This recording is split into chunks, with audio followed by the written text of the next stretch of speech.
오늘 사연의 주인공은 올해 62살인 정숙 씨입니다. 평생을 성실하게 살아온 정숙 씨는 남편과 함께 일구어낸 작은 집에서 편안한 노년을 보내고 있었습니다. 아들 민준 씨가 1년 반 전에 이혼했지만 그래도 큰 걱정 없이 지내고 있다고 생각했습니다. 며느리와는 원래 사이가 좋았는데 아들이 바람을 피운 것이 밝혀지면서 결국 이혼하게 되었던 것이죠. 정숙 씨는 아들의 외도 때문에 며느리에게 미안한 마음이 컸습니다. 그래서 이혼 과정에서도 며느리 유진 씨에게 따뜻하게 대해주려고 노력했습니다. 유진 씨도 시어머니에게 원망의 말 한마디 없이 조용히 집을 떠났고 그 후로는 연락이 완전히 끊어진 상태였습니다. 사실 정숙 씨가 모르고 있던 일이 있었습니다. 2년 전 유진 씨가 결혼 생활 중에 심각한 고민을 털어놓은 적이 있었거든요. 그해 추석 때였습니다. 유진 씨가 설거지를 하면서 조심스럽게 말했었죠. 어머니, 혹시 민준 오빠가 요즘 돈 문제로 고민이 있으신가요? 자꾸 제 통장이나 집, 서류 같은 걸 보려고 하고 심지어 어머니 도장을 빌려달라고까지 하거든요. 그때 정숙 씨는 대수롭지 않게 생각했습니다. 에이, 부부끼리 그런 건 당연한 거 아니야? 민준이가 무슨 나쁜 생각을 하겠어. 유진 씨는 더 구체적으로 설명하려고 했습니다. 어머니, 그런데 민준 오빠가 어머니 명의로 뭔가 서류를 만들려고 하는 것 같아요. 제가 말리니까 화를 내면서 가족끼리 의심하지 말라고 하더라고요. 정숙 씨는 여전히 아들을 믿었습니다. 유진아, 내가 너무 예민하게 생각하는 거 아닐까? 민준이는 어릴 때부터 착한 아이였어. 그런 나쁜 짓을 할 리 없어. 유진 씨는 더 이상 말하지 못했습니다. 시어머니가 아들을 전적으로 신뢰하고 있었고 자신의 말이 의심으로 받아들여질까봐 걱정됐거든요. 그로부터 6개월 후 민준 씨는 정말로 어머니의 동의 없이 집을 담보로 잡는 일을 저질렀습니다. 하지만 이때도 매우 교묘한 방법을 사용했습니다. 어느 날 민준 씨가 어머니를 찾아와 급한 척 말했습니다. 엄마, 회사에서 급하게 서류가 필요한데 제 도장을 집에 두고 왔어요. 엄마 도장 좀 빌려주세요. 무슨 서류인데? 회사 보증보험 가입하는 건데 가족 연대 보증인 명단에 엄마 이름도 넣어야 한대요. 형식적인 거라 실제로는 아무 의미 없다고 하더라고요. 정숙 씨는 아들의 말을 믿고 도장을 빌려줬습니다. 하지만 민준 씨가 실제로 한 일은 전혀 달랐습니다. 그는 미리 준비해둔 위임장에 어머니 도장을 찍고 어머니의 신분증, 사본과 인감증명서까지 몰래 발급받아 놓고 있었던 것입니다. 더 교묘한 것은 민준 씨가 은행에 갈 때 사용한 방법이었습니다. 그는 어머니가 무릎이 아파서 직접 오기 어렵다며 며느리인 유진 씨와 함께 은행을 방문했습니다. 유진 씨는 민준 씨가 단순한 대출 상담을 받으러 간다고 생각했는데 알고 보니 실제 담보대출 계약이었던 것이죠. 은행에서 담당자가 물어봤습니다. 본인 확인이 필요한데 어머님이 직접 오셔야 하는 거 아닌가요? 민준 씨는 준비해둔 대답을 했습니다. 어머니가 당뇨가 심하셔서 거동이 불편하세요. 여기 위임장과 모든 서류가 다 있고 며느리도 증인으로 함께 왔습니다. 유진 씨는 그때서야 뭔가 이상하다는 것을 느꼈지만 이미 늦었습니다. 담당자는 서류가 완비되어 있다며 대출을 승인해줬고 그렇게 집이 담보로 잡히게 되었습니다. 유진 씨는 은행에서 나오자마자 민준 씨를 추궁했습니다. 오빠, 이게 무슨 일이에요? 어머니께서 아시는 일이에요? 당연히 아시는 일이야. 내가 사업 자금이 필요하다고 했더니 어머니가 집을 담보로 잡아도 된다고 하셨어. 그럼 왜 어머니가 직접 안 오신 거예요? 번거로우니까 나한테 맡기신 거지. 넌 쓸데없는 걱정하지 마. 유진 씨는 뭔가 석연치 않았지만 남편의 말을 믿을 수밖에 없었습니다. 하지만 마음 한구석이 계속 불편했죠. 몇 주 후 유진 씨는 우연히 민준 씨의 휴대폰 메시지를 보게 되었습니다. 다른 여자와 주고받은 문자였는데 그 내용이 충격적이었습니다. 자기야, 카페 계약금 언제 줄 수 있어? 사장이 계속 재촉하는데. 곧 줄게. 어머니 집으로 대출받는 거 성공했어. 3천만 원 받았으니까 충분할 거야. 정말? 어머니가 허락해 주신 거야? 그런 셈이지. 어차피 나중에 내가 다 갚을 거니까 상관없어. 유진 씨는 이 메시지를 보고 경악했습니다. 민준 씨가 외도를 하고 있을 뿐만 아니라 그 여자를 위해 어머니 집을 담보로 잡았다는 것을 알게 된 것입니다. 유진 씨는 즉시 시어머니께 이 사실을 알리려고 했습니다. 하지만 민준 씨가 이를 알아차리고 유진 씨를 심하게 협박했습니다. 내가 어머니한테 말하면 어머니가 쇼크로 쓰러질 거야. 그럼 그 책임은 내가 지는 거야. 그리고 이혼할 때도 네가 불리해질 거고. 하지만 어머니께서 모르시잖아요. 어차피 내가 다 갚을 거야. 어머니는 아무것도 모르셔도 돼. 내가 괜히 나서서 집안을 난장판으로 만들지 마.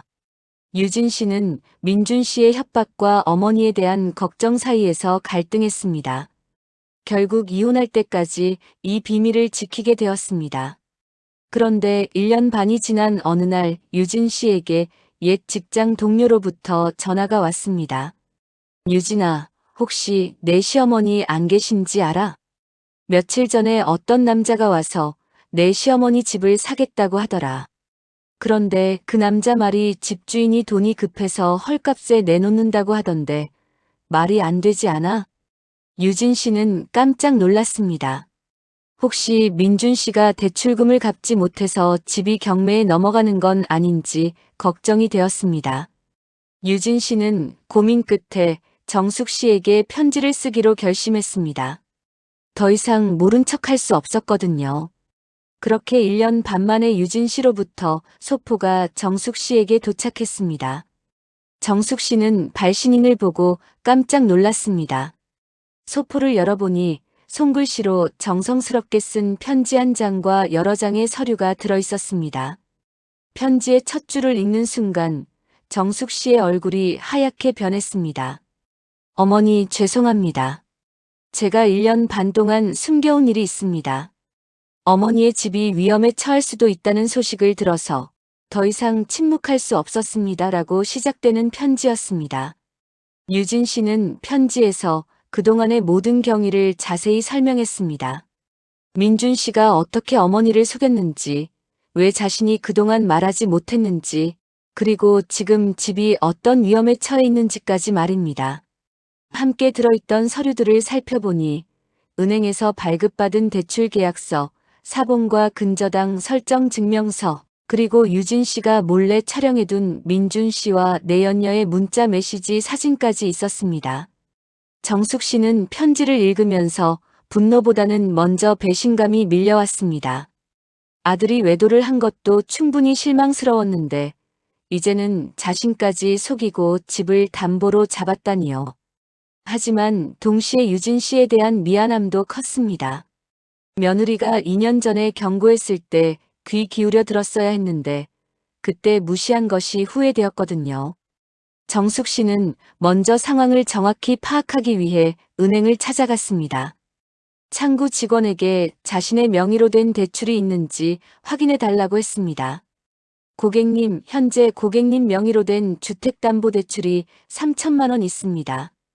2년 전 6월에 실행되었네요. 정숙 씨는 정확한 날짜를 확인했습니다.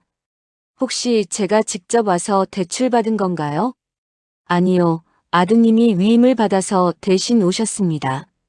위임장과 모든 서류가 구비되어 있어서 정상 처리되었습니다. 그런데 저는 위임장을 써준 기억이 없는데요. 직원은 당황했습니다. 즉시 당시 담당자를 불러서 상황을 확인했습니다. 그때 아드님이 오셨는데 어머님이 당뇨로 거동이 불편하시다고 하셨어요. 그런데 이상한 게 위임장의 필체가 다른 서류들과 달라 보였거든요. 하지만 인감증명서와 신분증이 모두 있어서 처리해드렸습니다. 정숙 씨는 이제 확신했습니다. 아들이 자신의 동의 없이 위임장을 위조해서 집을 담보로 잡은 것이 분명했습니다.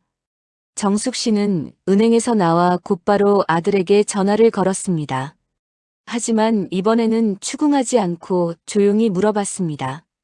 민준아, 엄마 집 관련해서 은행에서 뭔가 한 게 있니? 민준 씨는 여전히 발뺌했습니다. 엄마, 무슨 말씀이세요? 제가 왜 엄마 집을 건드려요? 그럼 2년 전에 도장 빌려간 건 뭐였니? 아, 그거요? 그냥 회사 서류 때문이었어요. 별거 아니었는데 왜 그런 걸 기억하고 계세요? 정숙 씨는 아들이 끝까지 거짓말을 하는 것을 확인했습니다. 이제 더 이상 물어볼 필요가 없었습니다.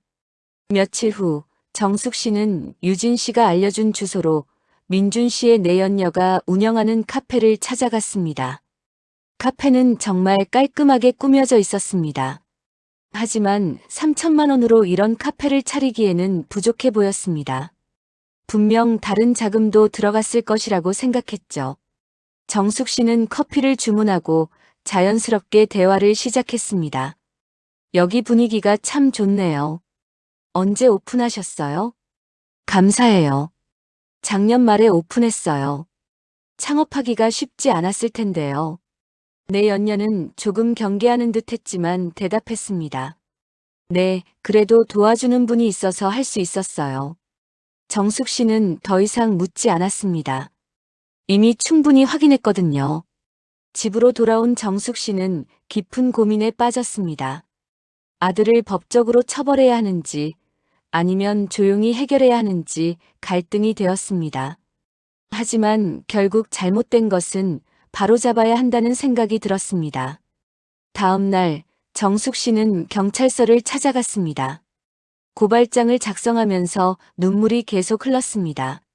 하지만 이것이 옳은 일이라고 생각했습니다. 경찰 조사 과정에서 민준 씨의 범행이 명확히 드러났습니다. 위임장 필체 감정 결과 위조가 확인되었고 유진 씨가 제공한 문자 메시지와 은행 CCTV 등으로 모든 증거가 완비되었습니다. 민준 씨는 처음에는 부인했지만 증거가 너무 명확해서 결국 모든 것을 인정할 수밖에 없었습니다. 어머니, 정말 죄송합니다. 제가 정말 잘못했어요. 하지만 정숙 씨의 마음은 이미 돌이킬 수 없을 정도로 상처받은 상태였습니다. 내가 바람을 피운 것도 참기 어려웠는데 어머니까지 속이고 집을 담보로 잡다니. 너는 정말 내가 아는 그 아들이 아니구나. 민준 씨는 무릎을 꿇고 용서를 빌었지만 정숙 씨는 더 이상 들어주지 않았습니다. 법원에서는 민준 씨에게 문서 위조와 사기 혐의로 징역 1년 6개월의 집행유예 2년을 선고했습니다. 또한 피해 금액 전액과 이자를 배상하라는 판결도 내렸습니다. 민준 씨는 내연녀와 함께 운영하던 카페를 정리해서 대출금을 상환해야 했습니다. 내연녀는 사기로 차려진 카페라는 사실을 알고 나서 민준 씨와 관계를 정리했습니다. 정숙 씨는 집을 지킬 수 있었지만 아들과의 관계는 회복하기 어려운 상태가 되었습니다. 하지만 시간이 지나면서 자신이 옳은 선택을 했다는 확신이 들었습니다. 무엇보다 정숙 씨에게 큰 위로가 된 것은 유진 씨였습니다. 유진 씨는 어려운 상황에서도 시어머니를 걱정해서 진실을 알려준 것이었습니다. 몇 달 후 정숙 씨는 유진 씨를 집으로 초대해서 차를 마시며 이야기를 나눴습니다. 유진아, 내가 2년 전에 말했을 때 내가 귀 기울여 들었어야 했는데 정말 미안해. 어머니, 제가 더 강하게 말씀드렸어야 했는데요. 저도 너무 소심했어요. 아니야, 너는 정말 착한 아이야. 어려운 상황에서도 어머니를 걱정해줘서 고마워. 유진 씨는 눈물을 글썽이며 말했습니다. 어머니, 저도 어머니가 제 친어머니 같아서요. 어머니가 힘드실까봐 그동안 말씀드리지 못했는데 결국 더 큰 고생을 시켜드렸네요. 정숙 씨도 유진 씨의 손을 꼭 잡으며 대답했습니다. 그래, 우리가 진짜 가족이지. 민준이는 잘못된 선택을 했지만 너는 여전히 내 딸 같은 존재야. 민준 씨는 모든 것을 잃고 나서야 자신의 잘못을 깨달았습니다. 하지만 이미 때는 늦었습니다. 어머니의 신뢰도, 아내도, 내연녀도, 심지어 사회적 신용까지 모든 것을 잃었습니다. 현재 민준 씨는 작은 원룸에서 혼자 살며 여러 아르바이트를 해서 생계를 유지하고 있습니다. 대출금 상환과 생활비로 매달 빠듯한 상황입니다. 어머니께 용서를 구하고 싶지만 정숙 씨는 아직 아들을 받아들일 준비가 되어 있지 않습니다. 정숙 씨는 이 일을 겪으면서 많은 것을 배웠습니다. 가족이라고 해서 무조건 믿어서는 안 되고 누군가가 경고할 때는 귀 기울여 들어야 한다는 것을 깨달았습니다. 또한 진정한 가족은 혈연 관계가 아니라 진심으로 서로를 걱정하고 아끼는 마음에서 나온다는 것도 알게 되었습니다. 지금 정숙 씨는 유진 씨와 함께 평화로운 일상을 보내고 있습니다. 가끔 민준 씨 생각에 마음이 아프기도 하지만 자신이 내린 결정을 후회하지는 않습니다. 잘못을 저지른 사람은 그에 합당한 책임을 져야 한다고 생각하기 때문입니다. 오늘 사연을 들으시면서 어떤 생각이 드셨나요? 가족이라는 이름으로 저질러지는 배신만큼 아픈 것은 없을 것입니다. 하지만 때로는 용기 있는 결정이 필요할 때도 있습니다. 잘못된 것을 바로잡고 진실을 밝히는 것이 결국 모두를 위한 길일 수도 있거든요. 그리고 무엇보다 중요한 것은 진심으로 우리를 걱정해주는 사람들의 말에 귀 기울이는 것입니다. 때로는 그런 사람들이 우리의 진짜 가족일 수도 있으니까요. 여러분은 정숙 씨의 선택에 대해 어떻게 생각하시는지 댓글로 남겨주세요.